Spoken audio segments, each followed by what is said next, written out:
नमस्कार दोस्तों, स्वागत है आपका श्री लिंग पुराण में। आज हम देखेंगे वशिष्ठ के वंश वर्णन में पाराशर के लिए पुलस्त्य द्वारा पुराण रचना का वरदान। तो आइए दोस्तों शुरू करते हैं।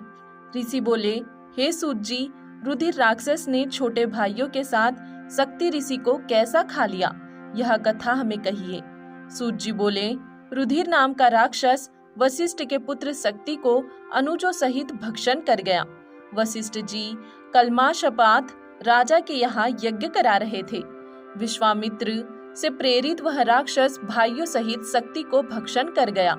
वशिष्ठ ने जब यह सुना तो हा पुत्र कहते हुए अरुंधति के सहित शोक से युक्त होकर पृथ्वी पर गिर पड़े। पुत्र के बिना अब हम जीवित नहीं रहेंगे, ऐसा निश्चय करके पर्वत की चोटी से पृथ्वी पर गिर पड़े। उनको इस प्रकार गिरता हुआ देखकर वशिष्ठ जी की पुत्र वधु शक्ति की स्त्री इनको समझाने लगी कि हे ब्राह्मण श्रेष्ठ, इस शरीर की रक्षा करो। मेरे गर्भ में आपका पौत्र स्थित है, उसे आप शीघ्र ही देखोगे। ऐसे समझाकर उन्हें जल से मुंह धुलाकर आश्रम में ले गई। पुत्र वधु के वचनों को सुनकर वशिष्ठ जी को कुछ होश आया, परंतु पुनः दोनों ही वशिष्ठ और अरुंधति विलाप करने लगे। जैसे विष्णु की नाभि में विराजमान ब्रह्मा हो, वैसे ही गर्भ में स्थित उस कुमार ने वेद की एक ऋचा बोली। उसे सुनकर भगवान वशिष्ठ बड़े अचंभे में पड़ गए कि यह किसकी बोली है। जब आकाश में स्थित कमल नयन विष्णु भगवान ने वशिष्ठ से कहा, हे पुत्र प्रेमी वशिष्ठ जी, तुम्हारे पौत्र के मुख से ही यह ऋचा निकली है। शक्ति का पुत्र और तुम्हारा नाती यह बालक मेरे ही समान है, अतः तुम शोक को छोड़ दो। तुम्हारा यह नाती रुद्र की पूजा में परायण तथा रुद्र के प्रभाव से अपने कुल को तारेगा। इस प्रकार कहकर विष्णु भगवान अंतर्ध्यान हो गए। विष्णु भगवान को प्रणाम करके, हे पुत्र, तेरे पुत्र का दर्शन करके तेरी माता के साथ तेरे ही पास आऊंगा, ऐसा कहने लगे। अदृश्यंती भी अपने पेट को ताड़न करती हुई पृथ्वी पर गिर पड़ी। तब पति शोकाकुल उस अदृश्यंती को अरुंधति और वशिष्ठ ने उठाकर समझाया कि हे विचार वाली, तेरे गर्भ में स्थित शक्ति के पुत्र का मुख रूपी अमृत पान करने को हम जीवित है, तू इस देह की रक्षा कर। अदृश्यंती बोली, हे मुनि श्रेष्ठ, अशुभ हो या शुभ हो, इस शरीर का मैं पालन करूंगी। भर्ता के बिना मैं दीन नारी दुखी हूँ। माता पिता पुत्र पौत्र ससुर ये सब बांधव है, परंतु स्त्रियों की परागति तो पति ही है।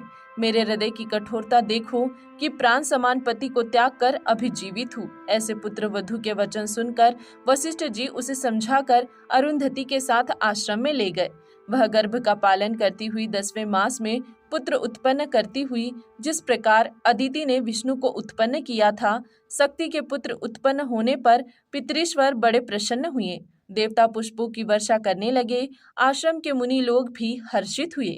जैसे मेघ जल से सूर्य प्रकट होता है, वैसे ही यह पुत्र भी अदृश्यंती के उत्पन्न हुआ था। शक्ति के पुत्र को देखकर वशिष्ठ जी प्रसन्न होकर उसे समझाने लगे कि अब तुम रो मत, इस पुत्र का पालन करो। शनि पुत्र ने अपनी माता से कहा, हे अम्ब, मंगलमय भूषणों के बिना तेरा शरीर शोभा को नहीं प्राप्त हो रहा है। जिस प्रकार चंद्रमा के बिना रात शोभा वाली नहीं होती है, सो हे माता, तैने आभूषण क्यों त्याग दिए हैं, वह मुझे बता। अदृश्यंती पुत्र के वचन सुनकर कुछ भी नहीं बोली। तब पुत्र ने पूछा कि हे माता, महातेजस्वी मेरे पिता कहाँ है, वह मुझसे कह। ऐसे पुत्र के वचन सुनकर बोली, हे तात, तेरा पिता राक्षसों ने भक्षण कर लिया।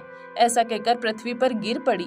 पौत्र के ऐसे वचन सुनकर वशिष्ठ तथा आश्रमवासी सभी दुखी हुए।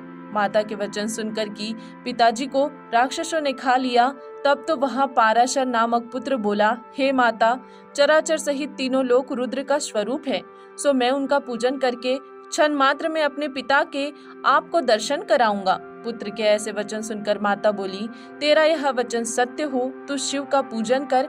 वशिष्ठ ने कहा कि हे पुत्र, तेरा संकल्प ठीक है, राक्षसों के नाश के लिए सर्वेश्वर शिव का पूजन कर। वशिष्ठ को अरुंधति को और अपनी माता को प्रणाम करके क्षण मात्र में वह पाशु यानी धूलि की एक लिंग शिव मूर्ति बनाकर शिव सुक्त और त्रयंबकम सुक्त से पूजन करके तथा शिव संकल्प मंत्र द्वारा पूजन करके यथाविधि अर्घ्य देकर पाराशर बोला, हे भगवान रुद्र, रुधिर राक्षस ने महातेजस्वी मेरे पिता को मैं भाइयों सहित देखना चाहता हूँ। इस प्रकार शिवलिंग को प्रणाम करके हा रुद्र कहकर रोने लगा और गिर पड़ा। उसको दुखी देखकर शंकर जी प्रार्थना से बोले कि हे महाभागे, मुझ में आसक्त रोते हुए उस ब्राह्मण को देखो। वह महादेवी रुद्र में आसक्त तथा लिंगार्चन में तत्पर। उसको देखकर रुद्र भगवान से बोली, हे परमेश्वर, इसको वांछित वरदान दो। शंकर जी ने कहा, हे पार्वती, मैं इस ब्राह्मण की रक्षा करूंगा। मेरे दर्शन करने योग्य दृष्टि मैं इसको देता हूँ। यह कहकर दिव्य दृष्टि उसको दी, जिसको प्राप्त कर वह ब्रह्मा, विष्णु आदि से सेवित भगवान नीललोहित का दर्शन करने लगा। तब तो वह उनके चरणों में गिर पड़ा। भवानी और नंदी को प्रणाम करके कहने लगा कि मेरे समान देवता, दानव आदि कोई भी नहीं है। आज मेरा जीवन सफल है। जो मेरी रक्षा के लिए बाल चंद्रमा धारण करने वाले शिवजी प्रकट हुए हैं। उसी समय आकाश में स्थित भाइयों के सहित पाराशर के पिता का दर्शन किया। सूर्यमंडल के समान विमान में बैठे भाइयों के सहित पिता का दर्शन कर प्रणाम किया और बड़ा प्रसन्न हुआ। तब वृषभध्वज शंकर ने वशिष्ठ पुत्र शक्ति से कहा, हे शक्ति, तुम आनंद के अश्रुओं से युक्त नेत्र से अपने पुत्र को देखा।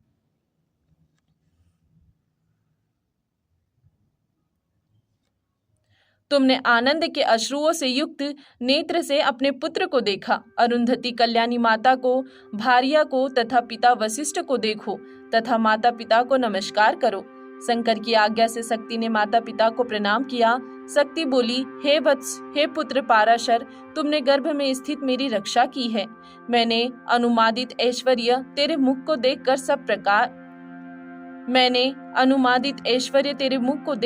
सब प्राप्त कर लिए।